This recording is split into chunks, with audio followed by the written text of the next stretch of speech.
Hey, this is Carla from the Butcher Babies. This is George Corpse Runner Fisher from Cannibal Corpse. Hey, this is Rex from Kill Devil Hill. It's Wednesday 13. This is Daz from Devil Driving. This is Motorist from Quad. You're listening to Rabid Noise on Rabid Radio. Turn it up.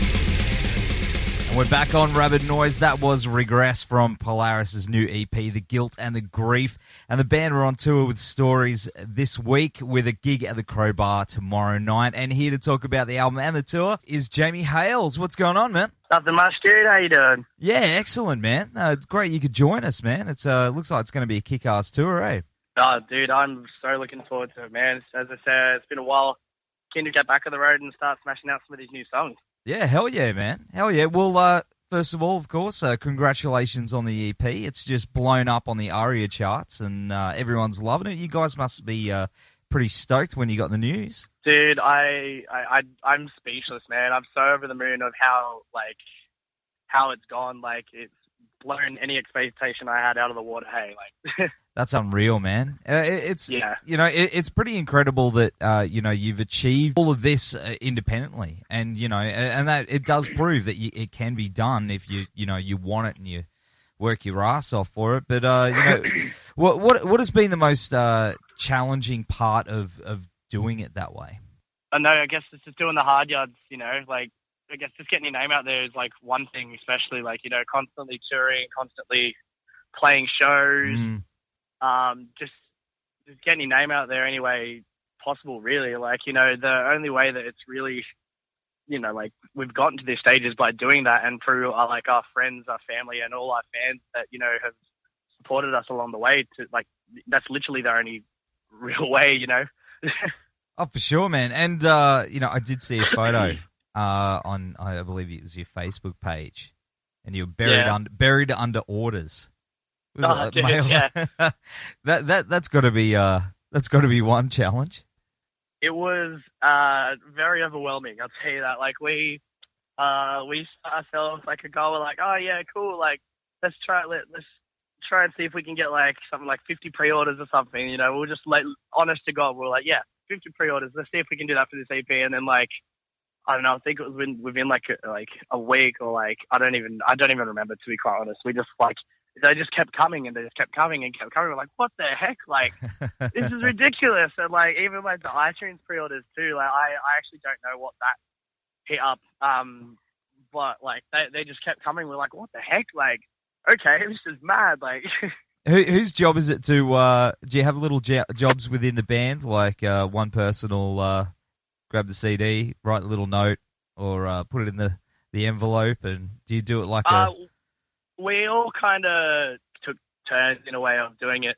We'd do Dana did a couple, Jake did a couple, Rick did a couple. We kind of just kept passing it around and taking turns of packing it and doing all the writing and all that stuff. It's fun, connecting with the fans in that kind of sense. As far as I'm aware, not many fans do that. Not many bands do that kind of thing that much. So we kind of to, while we can keep it at a personal level and communicate with my fans in that kind of sense, Oh, for sure, man. Did you write little notes on the envelopes just to keep it, Yeah, we wrote little notes in the actual pre-orders for fans. A lot of people we recognize by their name, so we'd be like, hey, kind of how's it been, or this or that, or if we know something about their personal life, kind of bringing that into it, kind of thing. Is keeping it really just as if that our fans are our friends, not just treating me as hey, thanks for purchasing our new EP, love Polaris. It was a personal level, so instead of just being a band and fan, it's creating a friendship between them all.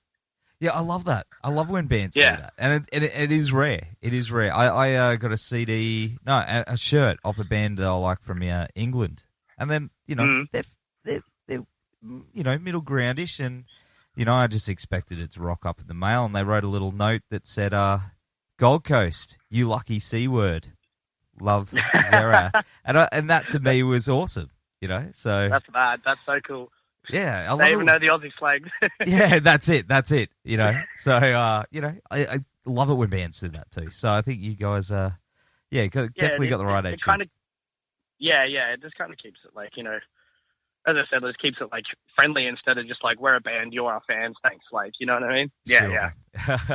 Well, the EP itself, it just sounds unreal as well. The production on it, and it's your follow up to 2013's Dichotomy.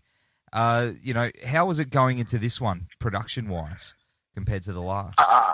Well, we went with the same guys that did our single Unfamiliar. So we just kind of wanted to go back with them. We just pretty much were like, yeah, what you did with Unfamiliar, I was like, yeah, that was sick. Like, let's double that. Let's make it better. Let's make it sound more real, more natural. We want it to sound huger, and we just got like way better than we expected. Like, it just turned out to be just, I don't know, it's like, I honestly think it's like the best music we've ever written so far, and I'm so like stoked to just get on the road and start playing these new songs. Start, people hearing them live, let alone on a CD. Like, were you jamming on these on the last tour? Was there a couple of songs that are or before you recorded them? On actually going back to the on the Biv / we were playing Regress.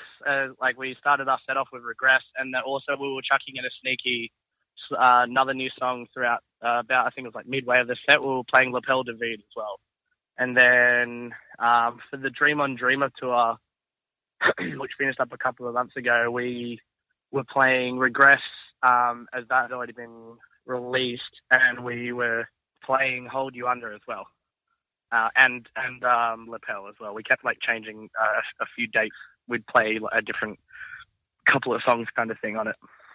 Did the songs change much from when you were jamming them out live to when you got into the studio? No, we didn't have... the only song we were playing before we went into the studio from the new record was Unfamiliar, and that was previously released as a single way before that. No, none of the new material was played at any time previously before recording. It was all... We got off, I think it was the Capture the Crown tour. Yeah. And we were like, right, boys, we got 3 months tour in the studio, and we have Unfamiliar, which, like, as I said, we'd already had like released as a single prior to all of the Guilt and the Grief.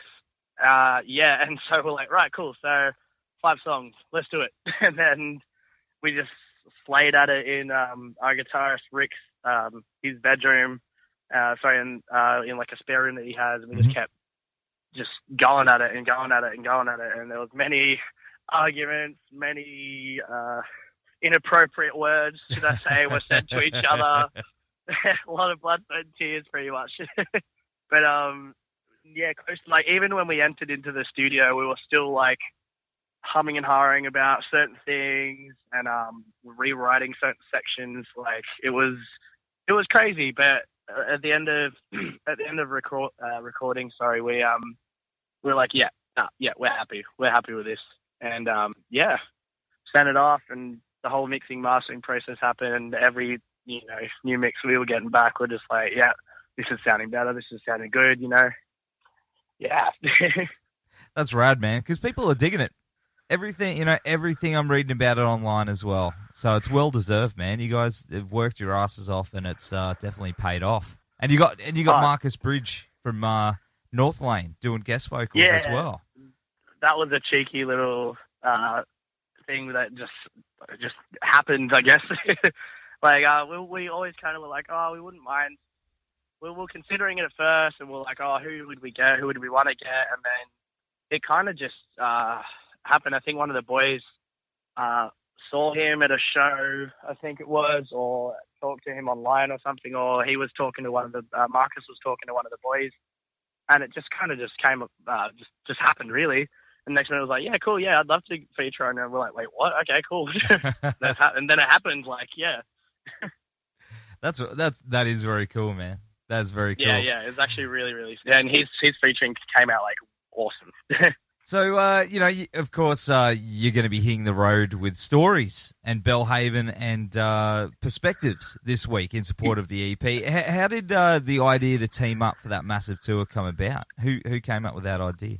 I believe Eddie Deal is the mastermind behind this tour, to my understanding, yeah. He kind of just hit us up. Like, we were going to... mention of a stories tour that was meant to happen sometime last year, and then it got kind of pushed back, and then it just got arranged around this time of the year. And we're like, yeah, it works well, because we were like, yeah, we'll drop. It works well with our plans of releasing the EP, and yeah, it's all worked out really well. I'm pretty stoked to be getting back on the road. The boys in Belhaven, I think, just dropped a new track the other day, and it sounds killer as hell. So can't hear that one live, let alone hear all the bands live. And it sounds like there's going to be a lot of shenanigans going on the road. Yeah, always. Would you get that many bands together on the one tour? I expect to see some crazy footage. Maybe a DVD in the future. Yeah. I always bring my GoPro on the road, whether it's just filming our sets or just filming stupid shit we do around in between the shows and running around the gigs and stuff. So it'll be you'll see it all soon. That's unreal, man. That'll be awesome. Well, you've also been announced for the massive Legion Fest, which takes place next year. Yeah, that's unreal. That's like a dream, man. Who are you looking forward to sharing the stage with on that one? Dude, honestly, everyone. Everyone. When we got word that I guess you could say got offered, asked if we wanted to play it, I was like, wait, what, you serious? Because that's pretty much that Legion Fest has replaced Soundwave. Soundwave kind of just fell through by the looks of things that have been posted all over Facebook and everything, and all over social media. And next thing, was it a week later, this Legion Fest thing pops up, and it's, in a sense, it's like the new Soundwave. And to even be a part of that, let alone playing on the whole thing, the whole actual Legion Fest tour festival, is just incredible. It's just absolutely amazing. I'm so excited for that next year. That's going to be crazy good. And the headliners, as far as I'm aware, still haven't been announced, or more bands are still yet to be announced. So it's really, really, really interesting to see who else is going to be on it. And yeah, it's going to be awesome. Well, man, so far so good. There's a good handful of bands on there that I'm keen to see myself. Devil Driver, always amazing. Oh yeah. I haven't seen them for God knows how long. Oh, it's going to be a good day, and a band I've never seen in my life that I've always wanted to see. Frontline Assembly. I love my industrial stuff, so that's it's going to be fun, man. And you guys, and it's going to be one big party. So it's going to be a crazy, crazy day. Well, we look forward to that one. But in the meantime, of course, Crowbar in Brisbane this Thursday night, and that's going to be pretty amazing. So apart from that, what's next for Polaris after these runner shows? What do you got planned? A lot's up in the air at the moment. There's nothing entirely too confirmed that I could really say. All I can say is there's a lot in the air. We'll be back on the road shortly after this upcoming tour. I can definitely give you that. So no spilling of the beans. I want kind of, yeah, no. There's a lot in the air that it's this could be happening, this could be happening. It's stuff isn't fully confirmed, so I can't really, in a sense, spill any beans when there's no beans to be confirmed to be spilled yet. The jar's not open yet. That's okay. That's all right. Well, you'll know soon, but your boys in Poly will be back on the road very shortly after the story tour. Excellent. That's what we want to hear, man. That's what we want to hear. Well, we're going to go to the track Hold You Under now. And thanks for hanging tonight, man. It's been an absolute pleasure, and we'll see you at the Crowbar in Brisbane tomorrow night. Yeah, buddy. Keen as hell, man. Keen as hell. Thanks, Steve. Thank you very much for having me on the show. Hey guys, just want to take a minute to give a shout out to our podcast supporters, RW Promotion, who are the best in the business when it comes to printing posters, flyers, banners, badges, business cards, you name it. They've got what it takes to help you get everything you need to help spread the word about your band or business. And with a blistering turnaround, they'll make sure you get your product ASAP. So get in touch with Richard and the team at www.rwpromotion.com.au or shoot them an email at info@rwpromotion.com.au. Also want to give a shout out to the guys at Blacklight Art and Design, who in my opinion are the Gold Coast best screen printers. So